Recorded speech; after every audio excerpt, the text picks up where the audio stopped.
একই স্বপ্ন, তৃতীয় দিন আবার একই স্বপ্ন। গেলেন সে প্রতিবেশীর কাছে, তাকে ধরে বললেন, ভাই রে, তোমাকে একটা সুসংবাদ শোনাতে এসেছি, কিন্তু আমি বড় অবাক হয়েছি। তুমি তো সাধারণ কোনো একজন মানুষ, বড় কোনো আলেম নও, নামাজ পড়ো, দিন মতো চলো, কিন্তু আমি বড় অবাক হয়েছি। তোমাকে সুসংবাদ দেওয়ার জন্য আল্লাহ রসুল আমাকে স্বপ্নে দেখিয়েছেন, তাও একদিন নয় 3 দিন বলেছেন তুমি আল্লাহ রসুলের সঙ্গে জান্নাতের মেহমান হবে। আচ্ছা বলো তো দেখি, তোমার জীবনে এমন কোন আমল আছে যেই আমলের কারণে দুনিয়ায় থাকতেই তোমার জন্য জান্নাতের সুসংবাদ? বলো তো এমন কোন আমল আছে? ভাই তুমি আমার কাছে লুকাবে না, কারণ আমি সেই আমলটা জানতে চাই। লোকটা বলছি, ইমাম সাহেব, আমি পৃথিবীর কারো কাছে বলি নেই, আজকে আপনার কাছে বলছি। ইমাম সাহেব, আমি যখনই দুরুদ পড়ি, আর দুরুদের মধ্যে যখনই আল্লাহুম্মা সাল্লি আলা মুহাম্মদ পড়ি, তখনই আমার চোখ থেকে দরদর করে পানি বের হয়। কারণ আমি চিন্তা করি, যেই নবীটা আমার জন্য এইভাবে কেঁদেছেন, নিজের জীবনেরটাকে বাঁচি রেখে আমার পর্যন্ত দিন পৌঁছে দিয়েছেন, সেই নবীর উপরে দুরূদ পড়লাম, কিন্তু কখনো দেখার সুযোগ হয় নাই। আমি বারবার আল্লাহর কাছে দোয়া করতে লাগলাম, রব, আমি যখন জান্নাতি হব, আমাকে জান্নাতের সেই জায়গাটা দিও যেই জায়গায় প্রিয় নবী মুহাম্মদ রাসূলুল্লাহ সাল্লাল্লাহু আলাইহি ওয়াসাল্লামকে পাবো। বিলাল রাদিয়াল্লাহু তাআলা আনহু রাসূল সাল্লাল্লাহু আলাইহি ওয়াসাল্লাম দুনিয়া থেকে বিদায় হওয়ার পরে আযান দেওয়ার জন্য বললেন, বিলাল কুম ফাআযিন, বিলাল যাও আযান দাও। রসুলকে হারিয়েছি, কিন্তু রসুলের যুগের সে আযানটা হারাতে চাই না, আযান তোমাকেই দিতে হবে। বিলাল বলছে, আমি তো আযান দিতে পারবো না, কেন আমাকে তোমরা বাধ্য করছো? বলছে না, তোমাকে আযান দিতে হবে। উঠলেন আযান দিতে, আল্লাহু আকবার বললেন কোনো রকম কষ্টে, আশহাদু আল্লা ইলাহা ইল্লাল্লাহ বললেন। যখনই আশহাদু আন্না মুহাম্মাদার রাসূলুল্লাহ, মুহাম্মদ সাল্লাল্লাহু আলাইহি ওয়াসাল্লামের নামটা মুখে এসেছে, সাথে সাথে কণ্ঠ স্তব্ধ হয়ে গিয়েছে। যেই নবীকে সামনে রেখে আযান দিতাম, সেই নবী দুনিয়া থেকে বিদায় হয়ে গেছে। আল্লাহু আকবার। দ্বিতীয় দিন আবার, তৃতীয় দিন আবার একই অবস্থা, আযান দিতে পারে না। চলে গেলেন আবু বকর রাদিয়াল্লাহু তাআলা আনহুর কাছে, যে বলছে, আমিরুল মুমিনিন, আপনি তো আমাকে ক্রয় করেছেন, আপনি চাইলে আমি আপনার কাছে একটা অনুমতি চাই। বলছে, বলো কি বলতে চাও? আমিরুল মুমিনিন, আমি আযানের দায়িত্ব নিতে পারবো না, আমি আযান দিতে পারবো না। কেন? আযান দিলে অসুবিধা কি? আযান যখন দিতে যাই, আর যখনই মুহাম্মদুর রাসূলুল্লাহর নামটা আসে, তখন আমার কলিজা ভেঙে চুরমার হয়ে যায়, আমি আর আযান দিতে পারি না। বলছে, তুমি আযানের দায়িত্ব ছেড়ে দিলে কে আযান দিবে? বলছে, যে কাউকে আপনি আযানের দায়িত্ব দেন। 2 নম্বর প্রস্তাব, আমি এই মদিনা ছেড়ে চলে যেতে চাই। আমি এই মদিনায় থাকলে আমি এমনি মারা যাব। কেন, কি হয়েছে? আমি যখন মদিনায় হাঁটি, রসুল যেই রাস্তা দিয়ে হেঁটেছেন, সেই রাস্তার দিকে যখন তাকাই, রসুল যেই জায়গাগুলোয় বসেছেন, সেই জায়গাগুলোর দিকে যখন তাকাই, রসুলের সেই দৃশ্যগুলো মনে করে আমার কলিজা ভেঙে চুরমার হয়ে যায়। আমি পারি না। বললেন, কিভাবে সম্ভব? রসুলও চলে গেলেন, তুমিও আমাদেরকে রেখে চলে যাবে, আমরা কাদেরকে নিয়ে থাকবো? আমিরুল মুমিনিন, আপনি যদি আমাকে আল্লাহর জন্য ক্রয় করে থাকেন, তাহলে আমাকে আপনি বিদায় দেন। আর যদি আপনার নিজের প্রয়োজনে আমাকে ক্রয় করে থাকেন, তাহলে আপনি রাখতে পারেন, আমি মদিনায় থাকতে পারবো না। আবু বকর রাদিয়াল্লাহু তাআলা শেষ পর্যন্ত তাকে বিদায় দিয়ে দিলেন, মদিনা থেকে চলে গেলেন। 4 বছর পরে ওমর রাদিয়াল্লাহু তাআলা গেলেন, গিয়ে বললেন, বিলাল, তুমি রসুলের সেই দেশ ছেড়ে চলে আসলে, রসুলের জমানার সেই আযানটাকে আমরা বড় মিস করি। বিলাল, তুমি যে চলে আসলে, আর আযান শুনতে পাই নাই, তুমি আযান দিতে পারতে না, কাঁদতে কাঁদতে তুমি কাঁদতে কাঁদতে পড়ে যেতে। আর একটা বার আবদার, যদি আবার সেই রসুলের যুগের আযানটা আমাদেরকে শোনাতে, তাহলে আমরা আরেকটু মজা পেতাম। 4 বছর তো হয়ে গেল। বললো, আচ্ছা ঠিক আছে। আযান দিতে দাঁড়ালেন। 4 বছর পরে আযান দিতে গিয়ে আল্লাহু আকবার বললেন, আশহাদু আল্লা ইলাহা ইল্লাল্লাহ বললেন। যখনই আশহাদু আন্না মুহাম্মাদুর রাসূলুল্লাহ বলেছেন, তখনই চোখ থেকে পানি পড়তে পড়তে আযানটা স্তব্ধ হয়ে গেছে, কণ্ঠ বন্ধ হয়ে গেছে। আল্লাহু আকবার। চাইয়েও আযান দিতে পারেন নাই।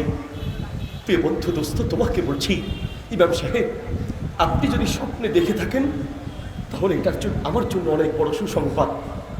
আমি কেন এই সুসংবাদ পেয়েছি, আপনি জানতে চাচ্ছেন। আমার জীবনে একটা বড় আমল আছে। কি আমল? বলছি ইমাম সাহেব, আমি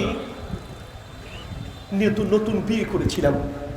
যেই মেয়েকে বিয়ে করেছি সেই মেয়েটা আমার জন্য স্বপ্নের মতো। যেই বংশে বিয়ে করেছি আমি সেই বংশের উপযুক্ত নই, আমি সেই বংশের উপযুক্ত নই। কেন যেন আল্লাহ আমাকে মিলিয়ে দিলেন। আমি অত্যন্ত খুশি আর আনন্দিত হয়েছি। এত সুন্দর খুশি, নামি দামি একটা পরিবার এবং নামি দামি একটি মেয়েকে আমি বিয়ে করতে পারছি। বিয়ের প্রথম রাতে যখন ঢুকলাম, মনে আনন্দের জোয়ার চলছে। ঘরে ঢুকেই দেখছি আমার বিবি চোখের পানি ফেলে দাউ দাউ করে কাঁদতে লাগলো। আমি ভাবলাম যে আমার বিবি কি সমস্যা, বোধহয় মেয়েরা এইভাবেই কাঁদে। বললাম, আসো আমরা আল্লাহর কাছে দোয়া করে কাঁদি। তুমি কেন কাঁদছো, কোনো সমস্যা কি আছে? বলছে, স্বামী, একটা বড় সমস্যা আছে। যদি আপনাকে না বলি তাহলে উপায় নেই, না বলে পারলে ভালো হতো। আমি জানি এই কথাটা বলার পরে আপনি আমাকে ঘর থেকে বের করে দিবেন, আমি এরপরে আর দুনিয়ায় থাকতে পারবো না। বিবি, কি সমস্যা তুমি বলো, তুমি নিশ্চিত থাকো, আমি তোমার ইজ্জত সম্মান রক্ষা করবো এবং তোমার কথাটাকে গোপন রাখবো, টেনশন নাই, বলো বিবি।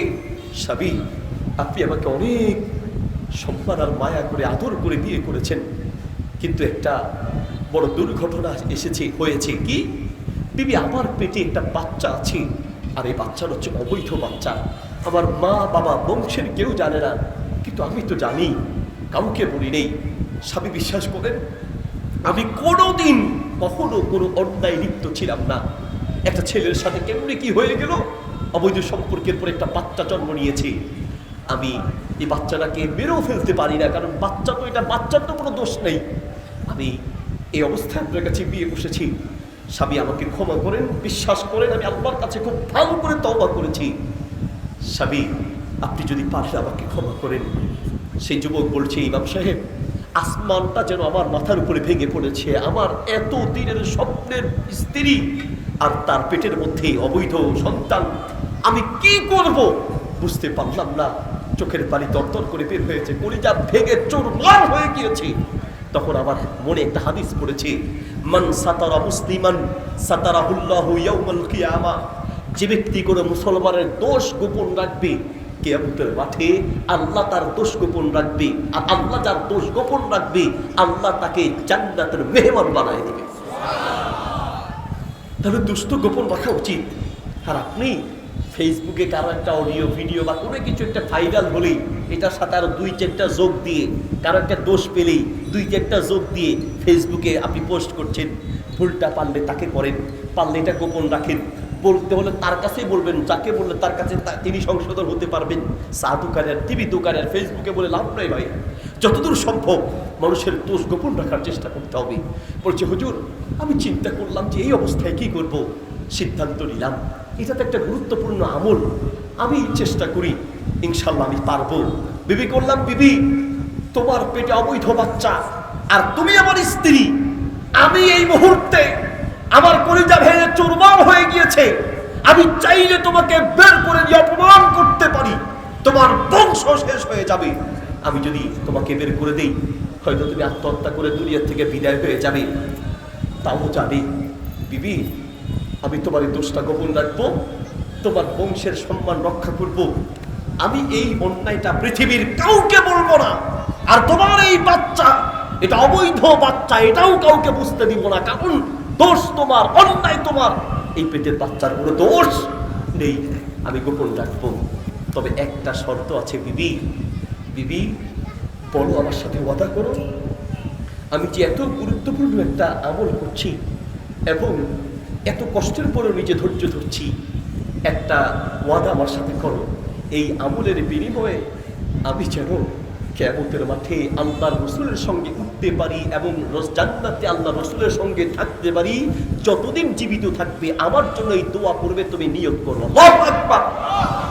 বিবি, দুনিয়ার কিচ্ছু চাই না, দুনিয়ার সব ছাড়তে রাজি আছি। আমি যখনই দুরূদ পড়ি, যখন এটা ইতিহাস শুনি, তখনই আমার কলিজা ভেঙে চুরমার হয়ে যায়। প্রতিটা মুহূর্তে আমার মন চায় যদি আমি সেই রাসূলকে পেতাম। সুবহানাল্লাহ বলেন। বেলাল রাদিয়াল্লাহু তাআলা আনহু দুনিয়া থেকে বিদায় হয়ে যাবেন, ঠিক আগ মুহূর্তে তার বিবি চোখের পানি ফেলে কাঁদছেন। বিবি কান্না দেখে বেলাল রাদিয়াল্লাহু তাআলা বলছেন, ইয়া হাদিহি লিমা তাবকিনা, হে মহিলা কাঁদছো কেন, কান্নার কি আছে? স্বামী আপনি হাসছেন, এই কান্নার সময়? আপনি দুনিয়া থেকে বিদায় হবেন, মাটির তলে কিভাবে থাকবেন, আর আপনি হাসছেন কেন? বেলাল রাদিয়াল্লাহু তাআলা বলছেন, শোনো, কাঁদছি হাসছি কেন জানো? আমার তো কান্নার কোনো কারণ নেই, আমি এই জন্য হাসছি যে নবীকে হারিয়েছি বহু বছর হয়ে গেল, সেই নবীকে আর দেখতে পাই না।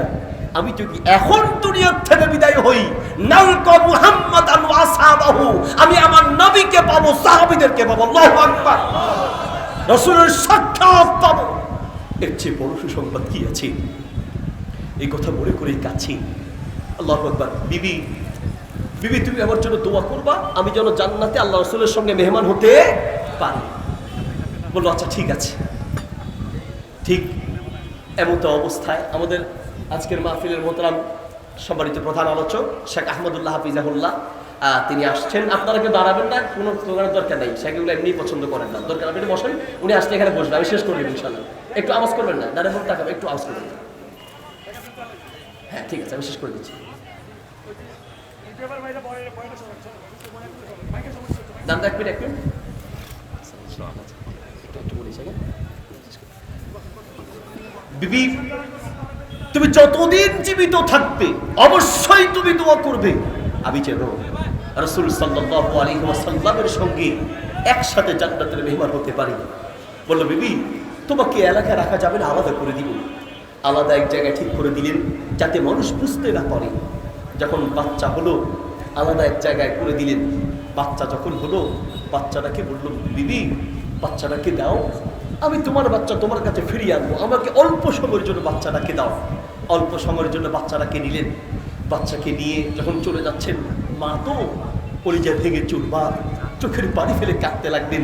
মনে মনে ভাবছেন যে আমার স্বামী হয়তো আমাকে একটা বুঝ দিয়েছে, মূলত সে আমার সন্তানটাকে হত্যা করে ফেলবে। কিছুক্ষণ পরে বাচ্চাকে নিয়ে গেলেন।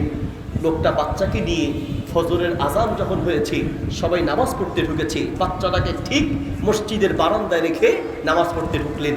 সালাতের শেষে, নামাজের শেষে বের হয়ে সবাই দিচ্ছে, বাচ্চা একটা এত ফুটফুটে বাচ্চা, এটা কার? তার যে বাচ্চা এটা নিয়ে এসেছেন এটা তিনি পরিচয় দেন নাই।